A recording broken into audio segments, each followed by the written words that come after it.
Assalamualaikum warahmatullahi wabarakatuh. Kembali lagi di channel Radio Horor. Sebelum kita mulai ceritanya, saya minta dukungan dari teman-teman dengan cara klik tombol subscribe channel ini. Dan jangan lupa nyalakan juga lonceng notifikasinya, agar teman-teman semua tidak ketinggalan cerita-cerita baru dari channel ini. Untuk kisah kali ini masih melanjutkan dari kisah yang sebelumnya, yaitu kisah yang berjudul Teror Pemilik Jalan, dari tulisan akun Twitter yang bernama @hgiana. Bagi teman-teman yang ingin baca langsung cerita ini, nanti silahkan saja kunjungi akun Twitter beliau, yang nanti linknya akan saya sertakan di kolom deskripsi. Dan seperti apa untuk kelanjutan kisah ini, langsung saja kita simak berikut ini. Di luar rumah, para pria tengah merokok dan berbincang-bincang di depan rumah Pak Sutar sambil menunggu matahari terbit lebih tinggi, baru membukakan ikatan di tubuh Mbak Rijan. "Pak, ini anaknya, udah ketemu. Ayo cepetan diantar ke sana," ucap ibu tadi. Mereka pun segera mengendarai motor menuju desa induk. Di sana nampak rumah orang tua Bu Sutar sangat ramai, penuh sesak oleh para tetangga yang ingin tahu apa yang terjadi.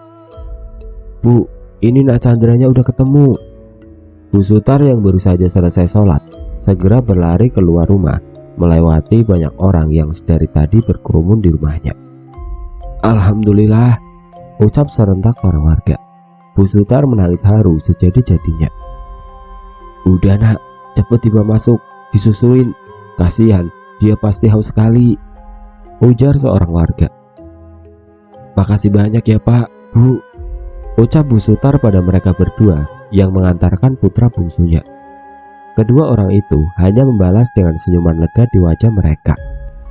Di sisi lain, Pak Sutar yang berada di ambulan bersama putra sulungnya menuju ke Semarang menangis di sepanjang perjalanan.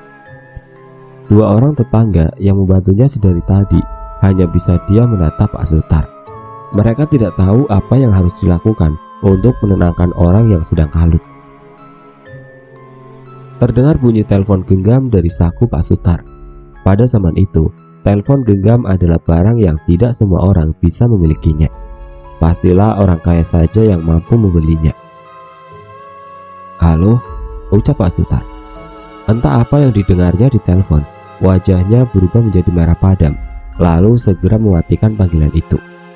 Rupanya, yang baru saja menelpon adalah ayah Pak Sutar. Ia menyuruh anaknya untuk segera pulang dan membiarkan Mas Gali dijaga oleh yang lainnya. Kakek mana yang berpikir nyawa cucunya tidaklah penting, dan orang tua mana yang akan tega meninggalkan anaknya di saat seperti ini. Pak Sutar terlihat sangat emosi mendengar ucapan ayahnya. Di sisi lain, Mbah Rijan masih tergeletak di halaman rumah Pak Sutar. Kain yang membungkus tubuhnya belum juga dilepas. "Paman, kok itu nggak dibuka-buka?" tanya anak kecil seusia Damar. "Nunggu mataharinya agak tinggi dulu Nak, daripada isinya belum keluar sepenuhnya," jawab lelaki itu. Setelah beberapa saat menunggu, akhirnya tubuh yang dipocong itu bangkit untuk duduk. Ibu-ibu yang berada di sana kaget bukan main hingga menjerit dan berlari menjauh, membuat para lelaki di sana tertawa terbahak-bahak. "Yang kalian takutin apa toh Mbak? Itu cuma Mbak Rijan," ejek salah seorang pria. Mereka pun membuka bungkus itu, lalu menatap Mbak Rijan yang tampak pucat dan lemas. "Gimana Mbak? Baik-baik aja?" "Pusing kepalaku, tolong minta air campur jeruk purut," pinta Mbak Rijan pada warga.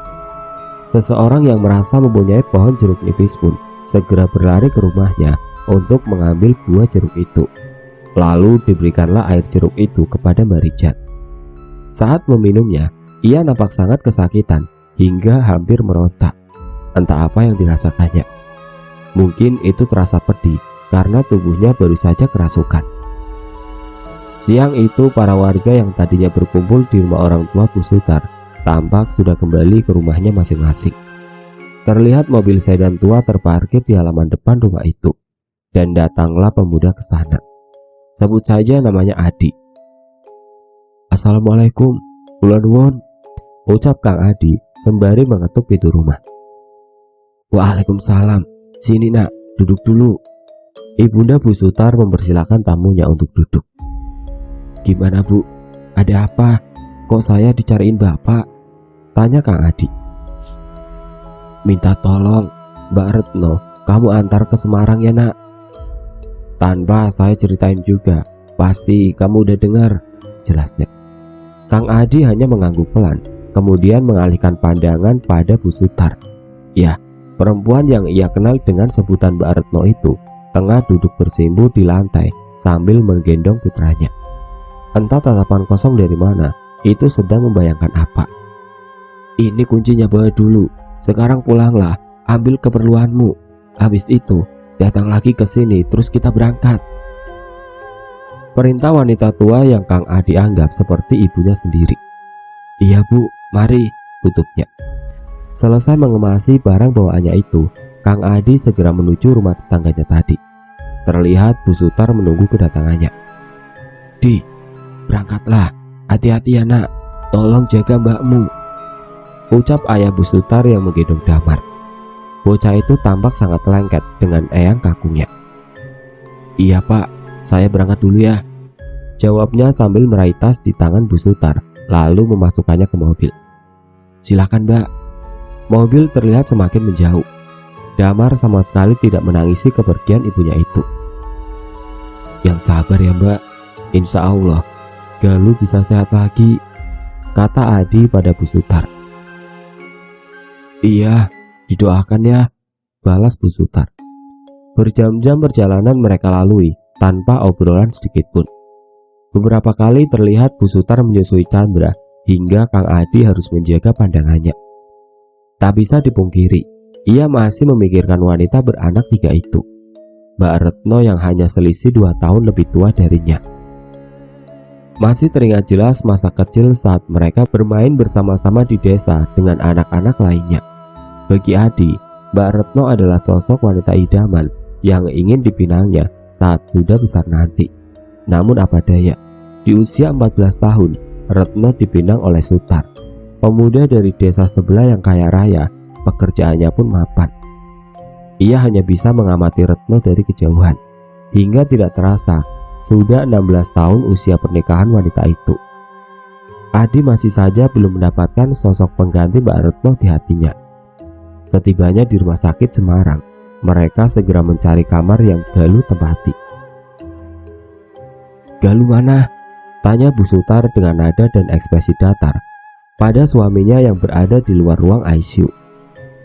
Di dalam Bu, 1 jam lagi hendak dioperasi, jawab Pak Sutar dengan penuh rasa bersalah. Bu Sutar sama sekali tidak menatap wajah suaminya. Ia duduk menatap ruangan Galuh berada, tampak mengenang air mata di sana. 1 jam telah berlalu. Galuh dibawa keluar menuju ruang operasi. Bu Sutar menatap putranya yang tidak sadarkan diri itu, mengundang iba bagi siapapun yang melihatnya. Dengan berbagai alat medis menempel di tubuhnya, alat bantu pernapasan, juga penuh perban yang membalut. Tubuh itu tampak mengenaskan. Jika semua rasa sakit itu bisa ia gantikan, tentulah ia akan memilih menanggung apa yang dialami putranya kini. Sebegitu besarnya kasih seorang ibu. Pak Sutar meminta kunci mobil yang ada di tangan Kang Adi. Ia mengatakan akan pulang terlebih dahulu bersama 2 tetangga yang tadi menemaninya. Kang Adi menatap Bu Sutar dan hanya dibalas anggukan seolah tidak peduli olehnya. Di rumah orang tua Bu Sutar, ayahnya bergegas mengeluarkan motor CB 100 miliknya. Sang istri segera menutup pintu, lalu menggendong Damar menaiki motor itu. Entah hendak dibawa kemana cucu kesayangannya itu. Perjalanan memakan waktu sekitar 1 jam untuk sampai ke tempat tujuan. Mereka memasuki hutan yang masih sangat rimbun, di bagian yang masih menjadi satu dengan hutan yang menjadi hak wilayah Kabupaten Ngawi. Jalannya masih sangat buruk, hanya tanah dan bongkahan kecil bebatuan yang disebar perhutani. Sangat dalam mereka memasuki hutan itu, hingga laju kendaraan mereka mulai melambat, lalu berbelok ke jalan setapak yang hampir tidak terlihat karena tertutup semak-semak. Mulai nampak sebuah rumah tua yang sangat usang. Genteng-gentengnya terlihat tipis dan menghitam. Kayu yang dipasang sebagai dinding pun mulai lapuk dan berayap. Di depannya terdapat pohon beringin yang sangat besar dan rindang. Akar-akarnya menjulur dari dahan atas hingga menutupi batang raksasanya. Di bawah pohon itu ada sumur yang lengkap dengan timbanya. Pria tua itu segera memarkirkan kendaraannya di sisi rumah, lalu menggendong Damar memasuki rumah tersebut bersama istrinya. "Permisi, monggo," terdengar jawaban dari belakang rumah. "Loh, Bang, mari masuk," jawab seorang pria yang kemungkinan seusia ayah Bu Sutar tersebut. "Yong, buatkan minum. Bang Woto sama Mbak Niti di sini." Yung atau Biong atau biasa panggilan untuk emak, biasa ditunjukkan untuk istri ataupun ibu. Tak lama perempuan seusia mereka berjalan dari arah dapur sambil membawa nampan berisi beberapa cangkir teh hangat. "Silakan Mas, Mbak. Udah lama gak kesini, giliran kesini kok gak ngabarin dulu?" gerutunya pada kedua tamu itu. "Ada perlu, Dek, kami buru-buru kesini," jawab Niniti yang langsung disambut oleh rangkulan perempuan yang dipanggilnya Dek tadi. Benar, Eyang Parwoto dan Nyai Niti Genuk adalah nama orang tua Bu Sutar. "Gimana Bang, ada apa sebenarnya?" tanya si tuan rumah. Belum sempat menjawab pertanyaan pria itu, Damar segera menyelak pembicaraan.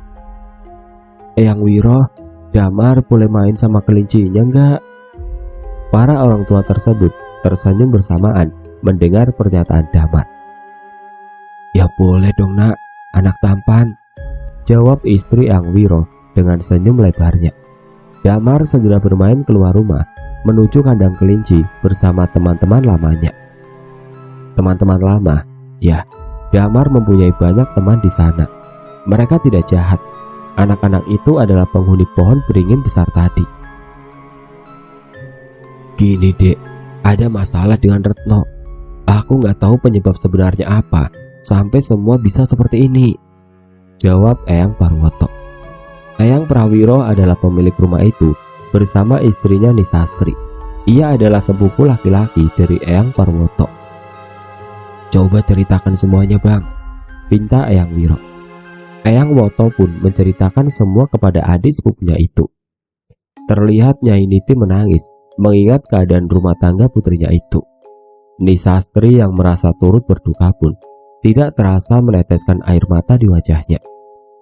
Eyang Wiro mendengarkan dengan seksama cerita itu. Sesekali ia mengelus jenggotnya yang sudah mulai memutih. "Jadi maksud kamu, Sutar nekat bangun rumah di situ? Apa nggak ada yang larang Bang?" tanya Eyang Wiro. "Semua orang sudah mengingatkan Dek, tapi ya begitu sifat Sutar. Tidak ada yang bisa menggoyahkan keputusannya," jelas Eyang Woto. Eyang Wiro seketika memejamkan matanya. Beberapa menit seakan menerawang jauh.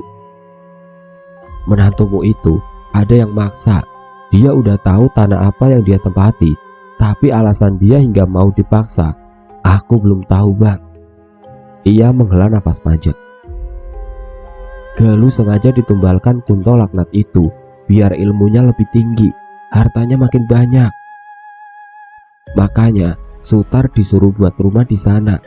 Bocah bodoh, nggak tahu kalau anaknya mau dijadikan tumbal ayahnya sendiri," lanjutnya. "Lalu kita harus gimana Dek?" tanya Eyang Woto. "Bu, ayo cepat beresin barang. Siap-siap, sekarang kita berangkat ke sana," perintah Eyang Wiro pada istrinya. "Enggih Pak," jawab Nisastri. Selagi Nisastri berkemas, orang-orang tua itu melihat Damar yang tengah asik bermain bersama teman-temannya. Walaupun hanya Eyang Wiro saja yang dapat melihat anak-anak itu, tapi Eyang Woto dan Nyai Niti sudah paham betul kelebihan cucunya. Hanya saja Damar kecil itu belum bisa membedakan antara manusia dan mereka. "Damar, sini nak," panggil Eyang Wiro. Damar berjalan mendekat ke saudara Eyangnya itu. "Ada apa Eyang?" tanyanya dengan polos. Ayo, ikut Eyang ke dalam. Eyang kangen Damar. Pengen diceritain cerita-cerita seru sama Damar. Boleh? Tanya Eyang Wiro sembari mengangkat badan anak itu untuk digendongnya. Eyang Wiro bercengkrama dengan Damar. Anak itu cepat sekali bergaul dengan orang. Damar, temannya di rumah baru banyak ya? Coba cerita ke Eyang, pinta kakek itu. Iya Yang, banyak. Tapi Damar gak tahu siapa namanya, jawabnya sambil memainkan jenggot Eyang Wiro. Waduh, gimana? Masa gak diajak kenalan? Ucapnya sambil menepuk jidat, lalu berguling seperti orang kehilangan keseimbangan. Tingkahnya itu berhasil membuat Damar tertawa cekikikan. Damar abis diajak jalan-jalan tante Yang, ucap Damar tiba-tiba. Eyang Wiro mengerutkan dahinya, lalu matanya menengok ke arahnya Niti dan abangnya. Ternyata mereka berdua pun bingung mendengar pernyataan cucunya itu. Tante siapa sih Mar? Kan bapak ibumu gak punya adik. Gimana sih nak? Telisik Eyang Wiro. Damar punya tante kok Eyang. Tante itu adiknya bapak, jelas bocah itu. Akhirnya kini Eyang Wiro mengerti. Wanita yang tadi tampak berada di sendang saat ia menerawang ke sana adalah adik Pak Sutar, orang yang ditumbalkan terlebih dulu sebelum Galuh. Namun Eyang Wiro sangat mengenal besan dari abangnya itu. Ia hanya mempunyai satu istri sah dan satu anak, yaitu Sutar. Anak yang ia korbankan pastilah putri dari salah satu simpanannya. Mereka semua segera pergi ke rumah Eyang Parwoto. Setibanya di sana, Eyang Prawiro segera mengajak ke rumah Mbak Retno. Di situ, ia memulai ritualnya. Dibakarlah setungku kemenyan untuk memanggil mereka semua. Beberapa menit setelahnya, datanglah semua makhluk halus itu, tidak terkecuali Mbak Jebung. Ada apa nak? Kamu ini siapa? Tanya Mbak Jebung. Aku cuma manusia biasa, hanya ingin tahu apa salah yang diperbuat Sutar hingga cucuku menerima akibatnya, ucap Eyang Wiro. Semua makhluk di sana tampak tertawa, kecuali Mbak Jebung. Ia hanya diam menatap Eyang Wiro dengan wajah tanpa ekspresi. Salahnya satu, karena ia berani membangun rumah di sini. Kedua, anaknya telah diserahkan sendiri oleh Kunto, jawab Mbak Jebung sambil menatap tajam orang di hadapannya itu. Gak bisa, cucuku gak boleh disentuh siapapun, bawa saja itu Kunto, bentak Eyang Wiro. Ya, Kunto adalah ayah dari Sutar. Dia seusia dengan Eyang Woto dan Wiro, dan juga ialah yang ingin menumbalkan Gali, cucunya sendiri, kepada penguasa kerajaan di tepi hutan itu. Menurutmu, siapa yang lebih keji? Kakek yang menumbalkan cucunya atau ayah yang berlagak tidak tahu apa-apa? Tanya Mbak Jebung dengan senyum sinis mengambang di wajahnya. Mata Eyang Wiro terbelalak heran. Ia tampak mencerna kata-kata yang baru saja dilontarkan oleh makhluk itu. Akal sehatnya seakan masih belum bisa mempercayai hal itu. Jadi apakah selama ini Sutar menuruti ancaman ayahnya untuk pindah ke sana, meskipun telah sadar dengan kemungkinan salah satu anaknya akan dikorbankan? Sungguh gila. Maksudmu apa? Tanya Eyang Wiro. Aku tahu kamu bukan orang biasa nak. Berangkatlah ke rumah Kunto. Kamu bakal tahu semuanya, perintah Mbak Jebung. Ia tiba-tiba menghilang dengan semua makhluk yang tadi berkerumun di sana. Eyang Wiro segera menemui Eyang Woto dan mengajaknya menuju rumah Kunto. Kunto bangsat, keluarlah, teriak Eyang Wiro dari kejauhan. Sabar dek, gak enak dilihat orang banyak, ujar Eyang Woto. Tak lama ibu dari Pak Sutar keluar dari pintu depan. Loh, ada Pak Besan, silakan masuk Pak, sambut istri Kunto. Mereka berdua memasuki rumah besar itu. Rumah yang sangat megah. Memang Kuntola orang terkaya di desa itu. Lelaki seusia mereka keluar dari salah satu kamar, lalu menghampiri mereka dengan cengengesan. Loh, ternyata udah pada datang toh. Wah, belum sempat lari nih aku, ejeknya dengan nada merendah. Tak banyak bicara, Eyang Wiro menjambak rambut Kunto, lalu segera memotongnya sedikit dengan belati kecil yang selalu ada di pinggangnya. Ia menelan rambut itu bulat-bulat, lalu merapalkan mantra. Ilmumu belum seberapa, belaga mau menumbalkan cucuku, ucap Eyang Wiro sambil meludah ke sisi kirinya. Aku sudah tahu semua perbuatan hewanmu itu, tegas Eyang Wiro. Ceklak, bruk. Suara pintu mobil terdengar dari arah depan. Yang kemudian kaget bukan main setelah melihat ayah mertua beserta sepupu ayah mertua itu. Badannya terasa dingin tiba-tiba. Dahi mulai deras mengeluarkan keringat. Gak anak, gak bapak, sama laknat semuanya, bentak Eyang Wiro sembari melayangkan pukulan ke wajah Kunto. Istri Kunto hanya menatap dari sudut ruang tamu tanpa berani bertindak apapun. Ia tampak menahan tangisnya. Bang, kamu mau tahu nggak kelakuan menantu sama besanmu ini? Tanya Eyang Wiro yang dijawab anggukan oleh Eyang Woto. Manusia bodoh itu pernah main sama simpanannya ayahnya sendiri, ujar Eyang Wiro. Besanmu itu ngambil kesempatan, dia ngancam menantumu itu supaya pindah ke sana kalau nggak mau perbuatannya diadukan ke anakmu. Eyang Woto yang mendengar itu tampak menahan amarah yang sangat besar. Wajahnya merah padam, matanya melotot, dan juga tangannya mengepal kuat sekali. Ia menghampiri Sutar lalu segera menamparnya. Pak Sutar hanya diam membatu. Eyang Wiro dan Kunto yang tengah bergelut melesat ke halaman belakang rumah. Eyang Woto yang menyadari adik sepupunya berada di belakang segera menarik keras si menantu, lalu membawanya menuju kedua orang tadi berada. Ia membanting menantunya ke lantai. Ceritakan semuanya, perintah Eyang Woto. Pak Sutar tampak menceritakan semuanya. Ia mengakui segala kesalahan dan kebodohan yang ia lakukan. Ia merasa menyesal dengan apa yang telah terjadi pada putranya kini. Maafkan saya, Pak, saya mengaku salah, ucapnya pada si ayah mertua. Sutar menceritakan awal pertemuannya dengan simpanan ayahnya saat ia berkunjung ke rumah orang tuanya itu. Ibunya sedang tidak berada di rumah.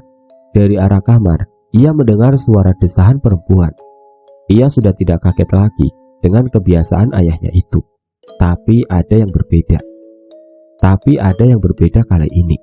Ia merasa tertarik setelah melihat wanita muda itu. Hasratnya sebagai lelaki membara kembali. Apalagi wanita itu adalah seseorang yang santun dan teman ngobrol yang baik. Itulah Deli Sutar. Memang sifat dasarnya seperti kucing. Lihat ikan nganggur juga pasti diembat. Mereka berdua akhirnya sering bertemu dan menghabiskan malam bersama.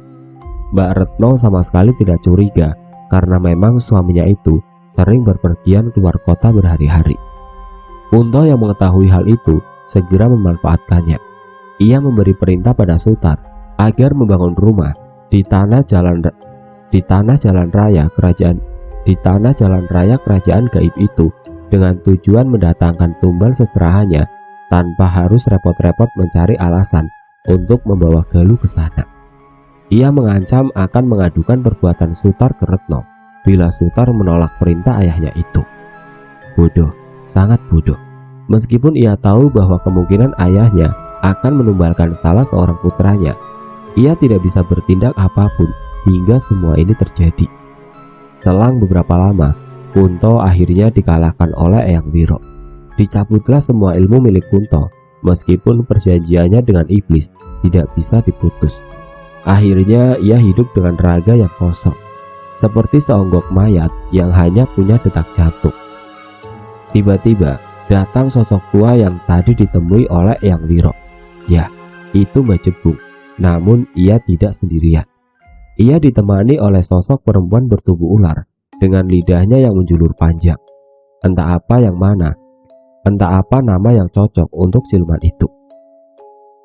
Yang kuberi bibit sudah ada di tangan, tinggal mengambil buah ganti dari cucumu, ucap Mbak Jebung yang diikuti oleh melesatnya siluman ular itu ke arah Sutar, melilitnya, meremukkan tulangnya, lalu dibawa pergi jiwanya.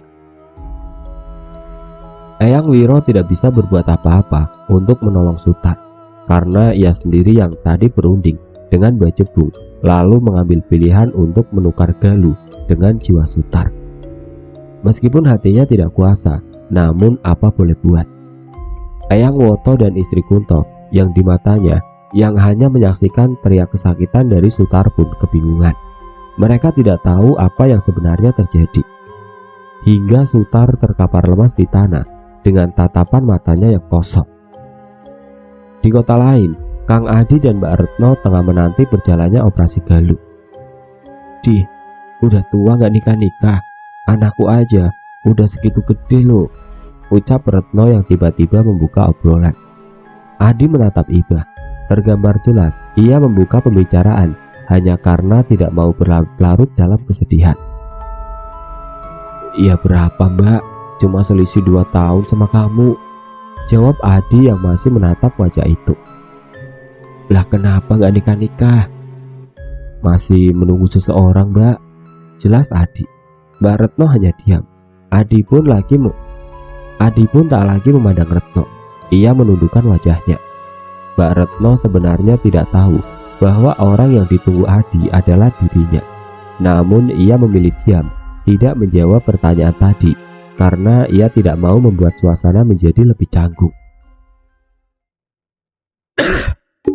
Operasi berjalan lancar. Galuh dipindahkan ke ruangannya kembali. Karena hanya diperbolehkan 1 orang penunggu pasien di ICU, maka Kang Adi tidur di bangku luar kamar. Kesadaran Galuh belum juga kembali. Mbak Retno akhirnya menelpon orang tuanya untuk mengabarkan kondisi Galuh.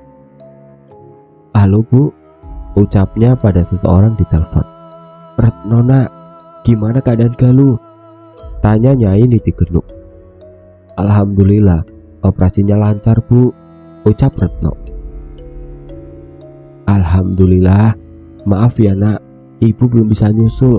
Bapakmu sama Om Wiro masih ada urusan," jelas Nyai Niti. "Iya Bu, gak apa-apa. Di sini kan ada Adi." Ceklak, terdengar suara pintu dibuka. "Assalamualaikum," ucap Eyang Woto yang masuk bersama Eyang Wiro. "Waalaikumsalam," jawab Nyai Niti yang lalu berpamitan kepada putrinya. "Udah dulu ya nak, ayahmu pulang," ucap Nyai Niti yang segera mematikan telepon. Mungkin ia merasa kasihan pada putrinya jika harus mendengar kabar apapun yang didapat ayahnya. Maka ia memilih menyembunyikannya dahulu hingga Retno siap. "Gimana Pak?" tanya Nisastri pada suaminya. Sutar sudah tiada. Untung masih hidup, tetapi terpisah dari sukmanya," ucap Eyang Wiro. Mendengar pernyataan adik sepupu suaminya tersebut, Nyai Niti jatuh ke lantai seketika. Dadanya terasa begitu sesak, seakan udara susah untuk keluar masuk di sana. Kaki dan tangannya lemas. Ia sangat shock mendengar bahwa menantunya kini telah tiada. Nyai Niti memikirkan bagaimana keadaan putrinya saat mendengar kabar ini nanti. Eyang Woto pun menjelaskan semuanya kepada Nyi Sastri dan istrinya. Kedua wanita itu menangis, tidak menyangka semua ini bisa dilakukan oleh menantu dan besannya. Apalagi mendengar bahwa Galuh akan ditumbalkan, membuat mereka sangat terpukul.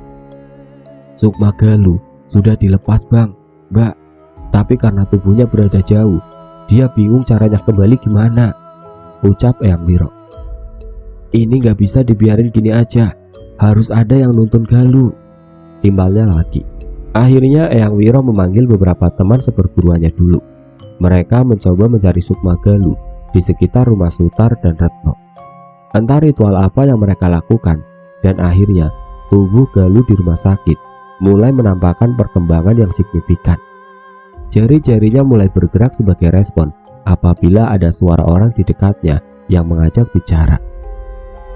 Setelah 2 bulan koma, akhirnya Mas Galuh sepenuhnya sadar. Di sana ia dijaga bergantian oleh keluarga ibunya. Saking lamanya ada di Semarang, sampai Eyang Woto harus sewa kontrakan bagi mereka semua.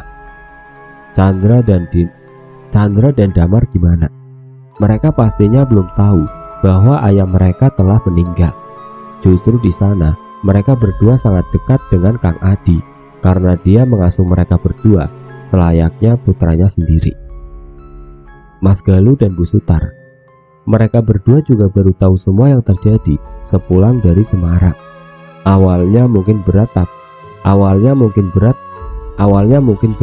tapi mereka tabah, sadar sepenuhnya bahwa yang dilakukan Pak Sutar dan Kunto itu salah. Rumahnya bagaimana? Sudah pasti dibiarkan kosong hingga lebih dari 12 tahun, sampai akhirnya ada salah satu PT yang mengontrak rumah itu, dijadikan mes untuk karyawannya. Kang Adi gimana? Jadi ayah mereka bertiga. Galuh hanya satu dari sebagian orang yang berhasil lolos dari jerat penugalan. Semoga kalian semua dihindarkan dari orang-orang berniat jahat seperti Kunto.